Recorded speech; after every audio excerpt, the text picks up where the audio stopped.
रायगड चौक भागात दुर्गंधीयुक्त गढूळ पाणी पुरवठा होतोय। तसेच गढूळ पाण्यात आळ्या आढळून येतात। यामुळे परिसरातील नागरिकांचं आरोग्य धोक्यात आलंय। मनपा पाणी पुरवठा विभागाच्या भोंगळ कारभारावर नागरिकांनी तीव्र संताप व्यक्त केलाय। गेल्या काही दिवसांपासून हा प्रकार सुरू आहे। नागरिकांनी याबाबत महापालिकेचे पाणी पुरवठा अधिकाऱ्यांना सांगूनही समस्या जैसे थेच आहे। प्रशासन डोळेझाकपणा करत असल्याने महिलांनी संताप व्यक्त केला। दुर्गंधीयुक्त पाण्यात अक्षरशः अळी निघतायत। सकाळी पिण्याच्या पाण्यासोबत दुर्गंधीयुक्त पाण्यामुळे नागरिकांना पाणी पिणं देखील मुश्किल झालंय। या दूषित पाण्यामुळे स्थानिक रहिवाशांच्या आरोग्याला धोका निर्माण झाला असून हे दूषित पाणी पिल्यानं अनेक लोक आजारी देखील पडलेत।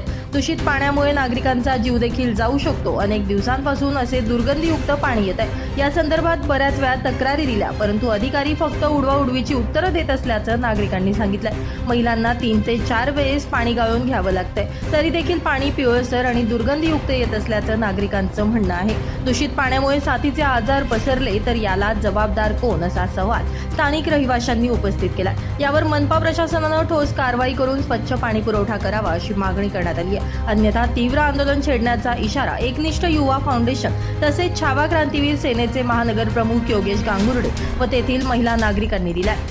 तोडगा जर निघाला नाही तर येत्या 2 दिवसात महापालिकेसमोर हेच पाणी घेऊन आंदोलन करू, असेही त्यांनी सांगितलं। गेल्या अनेक महिन्यांपासून सिडकोमध्ये मोठ्या प्रमाणात पाणी पुरवठा विस्कळीत झाला। पाणी पुरवठा कमी दाबानं होणं, गढूळ पाणी पुरवठा होणं, पाणी न येणं आदी समस्यांनी नागरिक त्रस्त झालेत। नितीन चव्हाण, महाराष्ट्र 24 न्यूज, सिडको।